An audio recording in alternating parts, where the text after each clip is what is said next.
Hello friends, welcome back to your own channel on data science, artificial intelligence and machine learning. We are learning SQL programming. In our last video, we discussed about the basic database concepts. What is database, database architecture, schema, asset properties, OLTP, OLAP, data modeling and so forth. And we said that in the next, that is this session, we will learn DDL, data definition language. So let's quickly jump into writing SQL codes, and we will use MySQL for practicing the SQL programming syntaxes. Let me go ahead and start my MySQL. The way to start is, I assume you already have installed it. You need to type MySQL and select MySQL Workbench. This is the graphical user interface which is popularly used when we work with MySQL. When you open this window, you will have local instance. If you're opening it for the first time, you will have a local instance. In my case, you see other buttons also, but in your case, you will have to a large extent only one of them. And when you click, probably it will ask for password. You should remember the password that you have for the installation, for the user ID which has been assigned to you, or by default if you are installing on your own machine, you would be the root user and you would have the password. Okay, I assume the screen may not open this way. This is how the screen may not look like, but in my case the screen looks like this. You will have lots of things here, and here you may probably have something like this. Yeah, you would have something of this kind. And here when you click on schema, you would have probably a world, sys, Sakila, these three schemas. In my case, I have a couple of more. The setup may not be looking like this, so probably you can try playing around with these options what are here. As you work with these options, probably you may want to select these two options and not the last one. The last one also you can have it, which will show the latest code snippets you executed, but I don't want it, so I disable it. Coming back to this part, administration, schema and so forth. Here you would have only three schemas, so probably you want to create a new schema. Right click somewhere here and say create schema. In MySQL, schema is for database, the name of the database that you are creating. Whereas there are many other databases where the name of the database is different, and within the database you have the schema. What it means is, in a given database you can have multiple schemas. For example, if you use Postgre database, you will give a database name, and within database you can have multiple schemas. In MySQL, schema name and database name is same. Okay, so here once again let me show how did I come to this.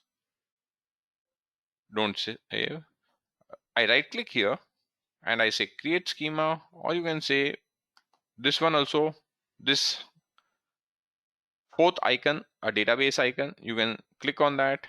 Both the ways you can do, and give a name. Probably I'll give K2.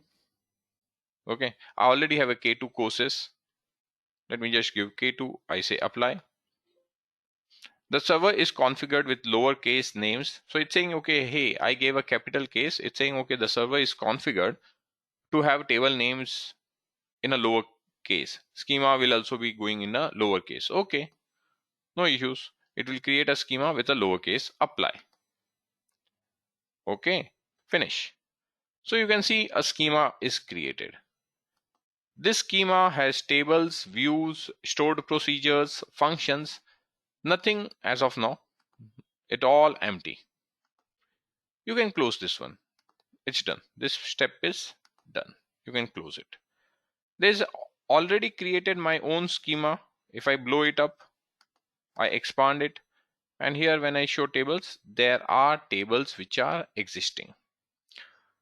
Now, in case you are watching this video, what you need to do probably is pause the video, do the steps, because as you keep moving forward, we'll keep typing syntaxes, executing syntaxes. At various point of time, you may have to toggle between the video.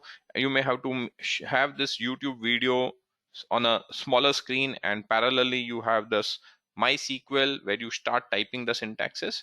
Okay, at any given point of time you feel okay, hey, you did not understand, go back, pause, and so forth. Yeah, I assume you are knowing it all well. Yeah, great. So I created a schema. This is empty schema. For my entire code execution, I'm going to set one of the schema as default, so that whenever I run the code, by default it should go in that schema. So how do I set a default? If I want to set this as a default, I right click on it and say set as default. Okay, so this schema now becomes my default schema.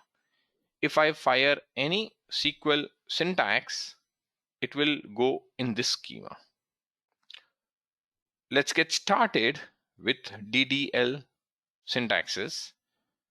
I already have my code. So file, in recent file, I will open one of my code files. You will not have it. The participants, my training students, I have already sent to you on email. So there is a file MySQL training 01 DDL. Open that file. Those watching the video, you can type in the syntax. Even the participants, they don't have full syntax. They have only some few syntaxes. A good amount of syntax they will also have to type in. Reason being, you can learn programming only by typing the syntaxes. You cannot learn programming without typing the syntaxes. Okay. We have to now get into creating table. The first DDL syntax. The moment I come to create table syntax, I have something student ID, integer, varchar, date, and so forth. I don't understand many of these things. What is int? What is varchar? What is date? I don't understand. We need to first understand data types. That is more important. Before you get into typing any syntax, you need to understand data types. So let's get started by understanding data types. I require some empty slide where I can type in things. Okay, what I'll do is I'll insert an empty slide.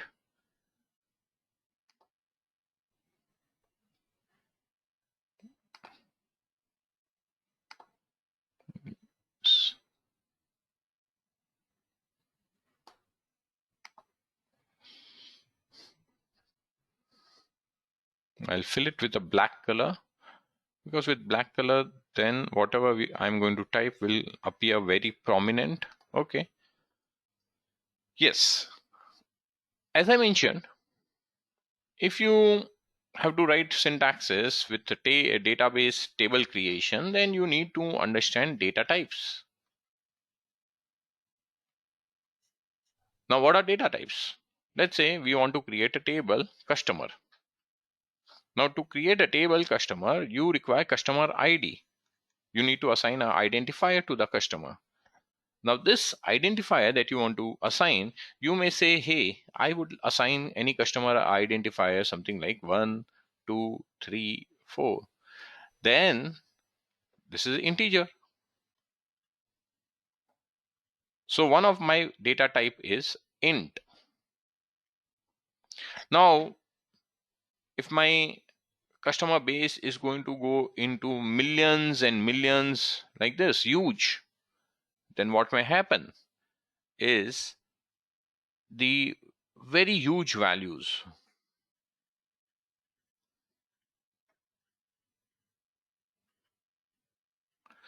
probably such huge values. For example, you may say, hey, how come you have such huge values as a customer ID? Yes, you will not have such huge values as a customer ID, but when you have a credit card numbers are big. 444 combinations of four, three combinations of four are there, I understand, uh, or four combinations of four are there. Yeah, so you have card numbers.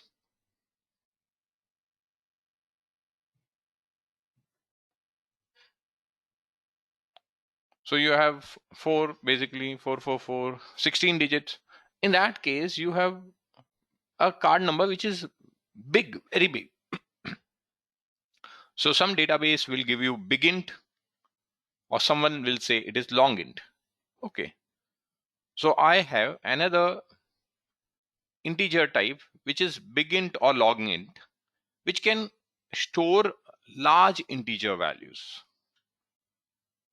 Now, sometimes you may have a requirement where in a given column, for example, you may have a column saying is deleted, whether this row is not to be considered. If you put 1, you will say it is deleted, so it is not to be considered. And if you put 0, which means it is not deleted, and the values will be only 1 or 0. In that case, you may say, okay, hey, the values are always going to be 1 or 0. Then int byte by default takes 4 bytes. Big int, I understand, will take 8 bytes. But here, to store 1 or 0, you don't require 4 bytes of space. In that case, you require less space. So there will be another data type called tiny int. Okay. And there is one more, which is between tiny int and int. I don't recollect. Small int. Tiny int, small int. Okay. Which will take 2 bytes. So tiny int takes 1 byte. Small int takes 2 byte. Int takes 4 bytes. And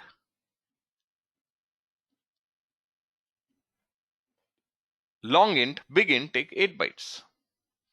So basically, first data type, integer. Okay. So what we were learning is data types. And we were trying to create a table customer. And the very first field in the customer was customer ID. And we had to think for this customer ID, which data type is important. Tiny int, small int, then int, or big int. I hope you understand the complexity.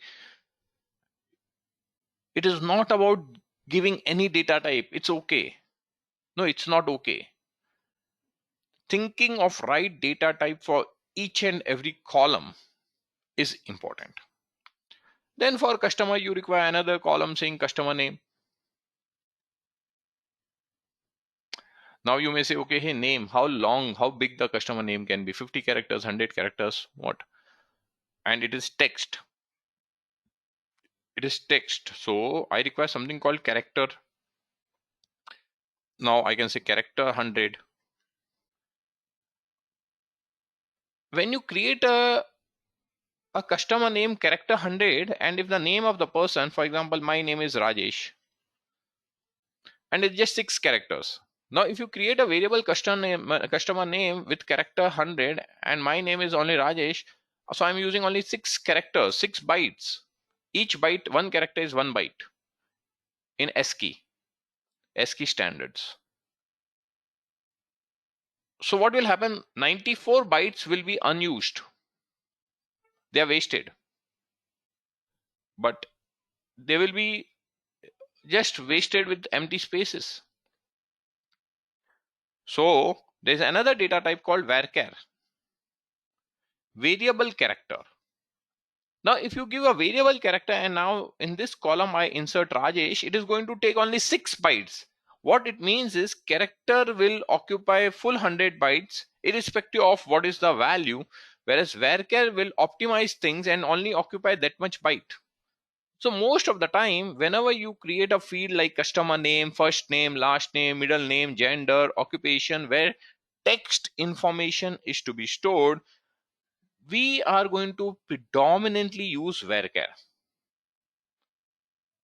What if I want to store information which is not English characters? I want to store information which is Hindi characters, Tamil characters, or any other language which is other than English, Chinese, Japanese, and so forth. In that case, you require a data type which can accommodate other languages, and we have something called as nvarchar. Some database call it varchar 2 because that's a second version of varchar.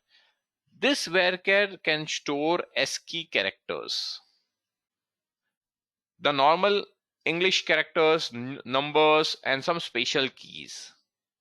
The moment you go to other languages like Japanese, Chinese, Hindi, Marathi, Tamil, and so forth, if you have defined the column as varchar, it will not be able to hold it. You need something called nvarchar or varchar 2. Okay. So coming to text data, you have these data types available. We are not yet completely done of. I want to store customer income, and probably this income can be in decimals, or if I go to some other kind of column like foreign exchange currency, forex exchange rate. Now whenever we speak of foreign exchange rate, you know that the foreign exchange would be given as, for example, $1 is 81.0251 rupees. Foreign exchange is given in 4 decimal places, which means I need to store information which is not integer. In that case, we have a data type called decimal, and you can specify how many digits before the dot and how many after. So you can give the scale and the precision. Both of these parameters you can specify. Okay. So we have a data type called decimal. So what we learned? For numbers, we have integer and floating data points. Here we have 4 different data types, and here we have decimal, where we can give the 8,4, something like this. Or sometimes in database programming we call it as numeric, which is same as decimal. So some database may use this, some database may use this. Most of the database, almost all database definitely use numeric. And here you have tiny int, small int, long int or big int. For text, float means in programming language, float is used for decimal. Okay, that's another terminology. Here we have character, you learned varchar, you learned nvarchar, and some database, Oracle for sure, call it varchar 2. Sometimes you may just want to store information which is not yes, no, true or false. For true or false, you have a data type called Boolean. Typically, when we design our database and when we want to store true or false, we typically don't use Boolean, we use tiny int. And 1 is true, 0 is false. So if you want to store Boolean, please note Anyone who is designing a database, typically, very rarely I have seen the usage of a Boolean data type. People end up using tiny int, 1 indicating true and 0 indicating false. Now, if you want to store huge text, for example, I'm web scraping a website and the entire text of the web scrap data, I want to store it.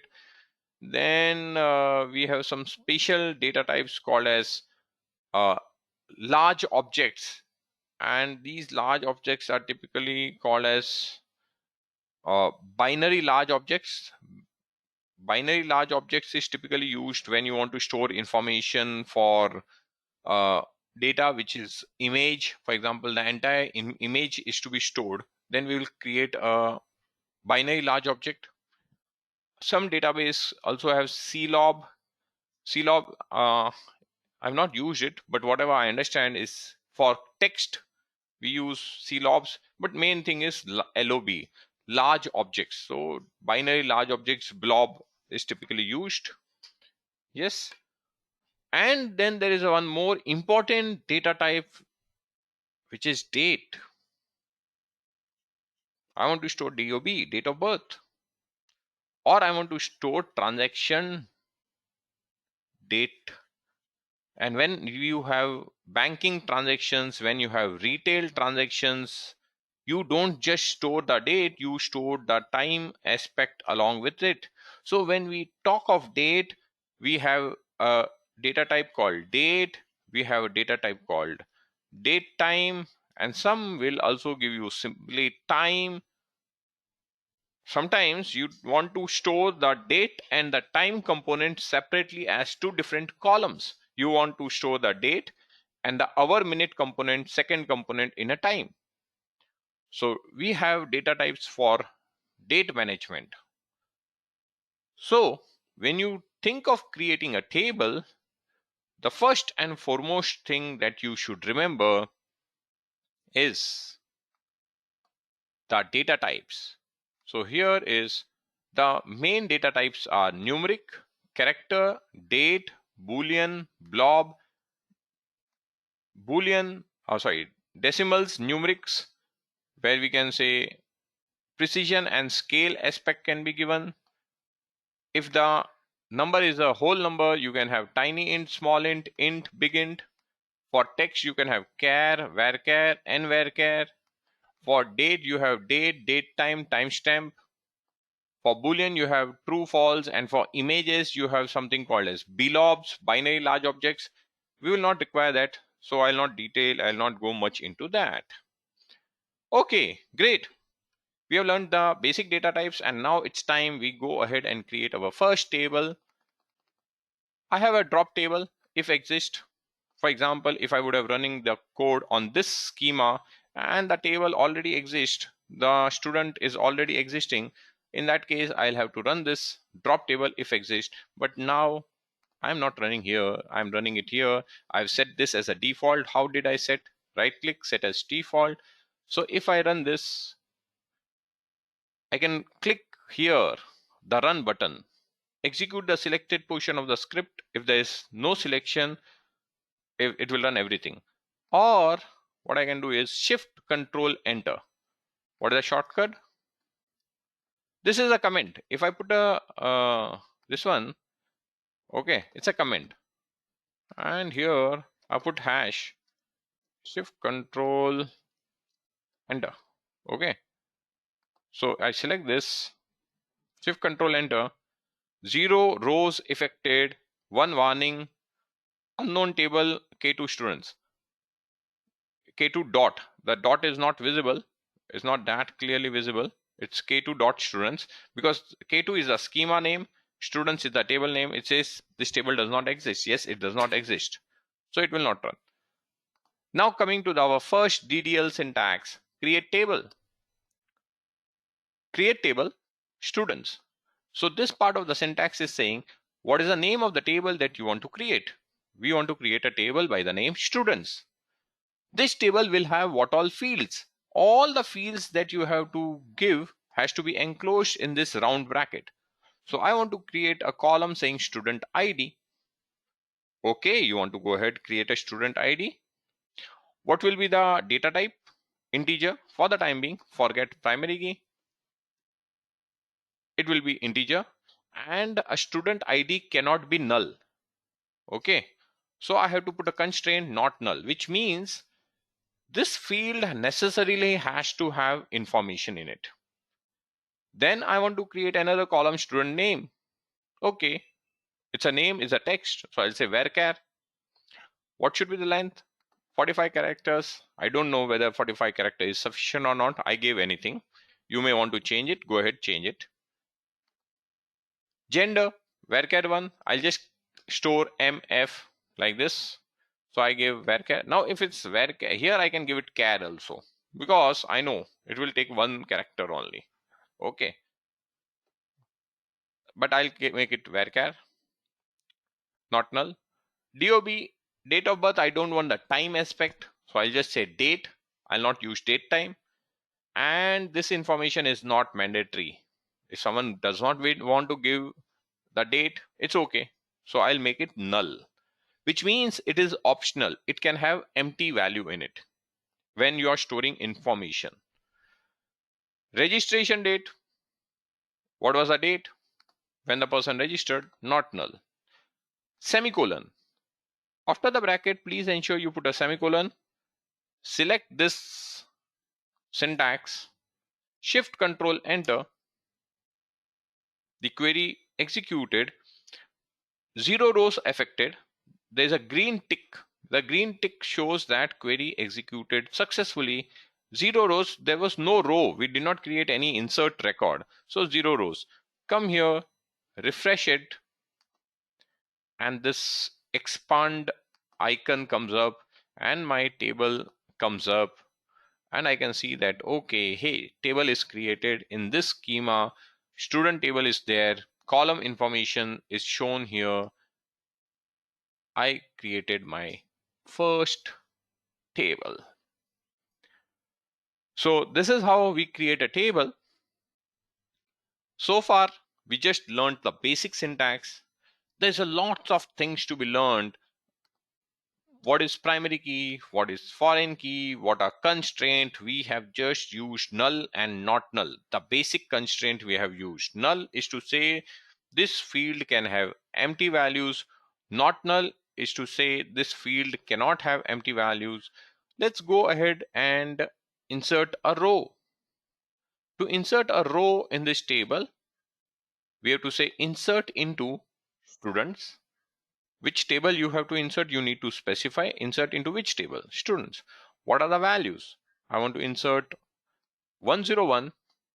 101 will go for student ID. Dev will go for student name. Gender, M. Date.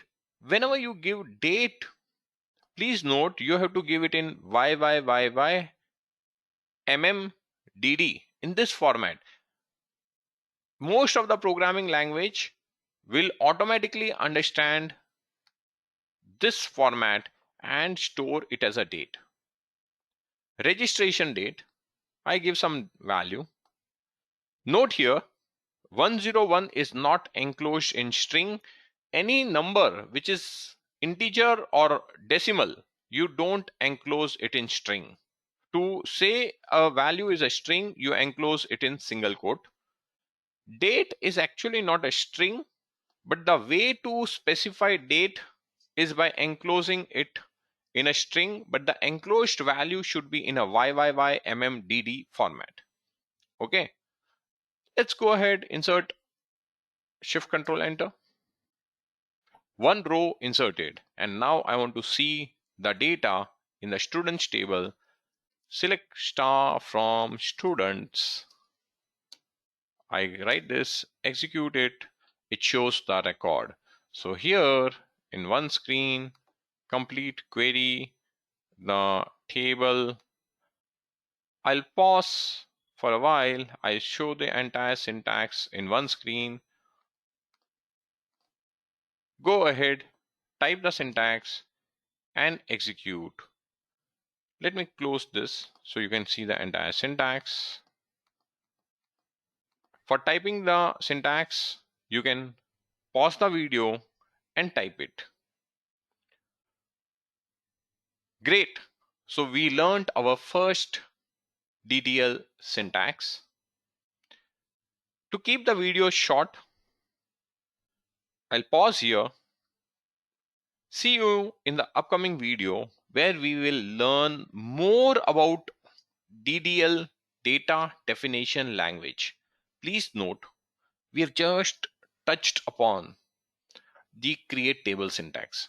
There are lots of things to learn: primary key, foreign key, check constraint, auto increments, and so forth.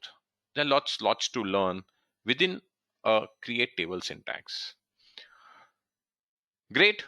See you in the upcoming video. Bye bye. Thank you.